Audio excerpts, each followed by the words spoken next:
வணக்கம் சகோதர சகோதரிகளே, நான் உங்களின் ஒருவன் KSKL பாண்டியன்.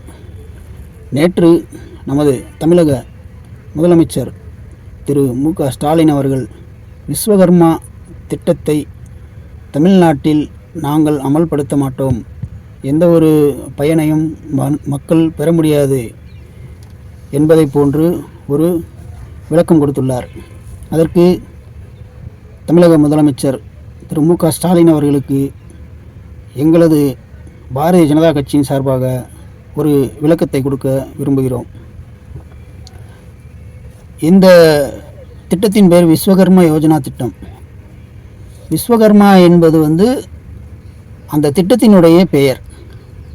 அந்த திட்டத்தில் பயனடையும் பயனாளிகள் யார் யார் என்ன அப்படின்றத பார்த்தீங்கன்னா, ஃபஸ்ட்டு எடுத்துக்கிட்டிங்கன்னா கொத்தனார் அனைத்து ஜாதியினரும் அந்த தொழிலில் ஈடுபடுறாங்க.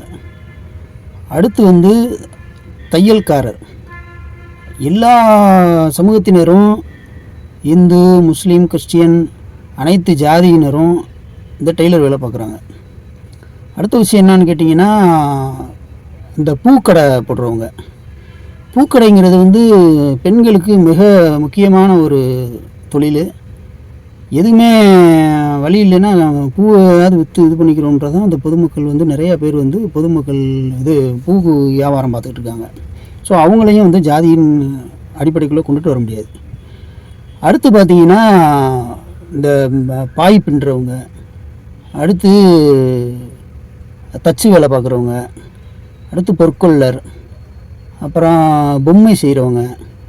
ஸோ இதில் ஆல்மோஸ்ட் எல்லா தொழில் தரப்பினரும் இந்த திட்டத்துக்குள்ளே வந்துடுறாங்க.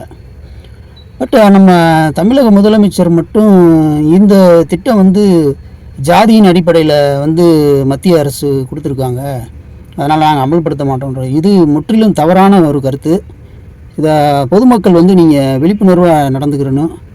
இதற்கு கண்டிப்பான முறையில் நாங்கள் பதில் சொல்ல வேண்டிய கடமை இருக்குது எங்களுக்கு. அதனால் தமிழக முதலமைச்சருக்கு நாங்கள் சொல்லிக்கிறது என்னன்னு கேட்டிங்கன்னா, இது மாதிரி ஜாதியின் பேர்லையும் மதத்தின் பேர்லையும் இந்த மாதிரி பிரிவுபடுத்தி பொதுமக்கள் மத்தியில் ஒரு பிரிவினையை உண்டாக்காமல் இருக்கிறது நல்லதாக இருக்கும்னு எங்களுடைய கருத்து.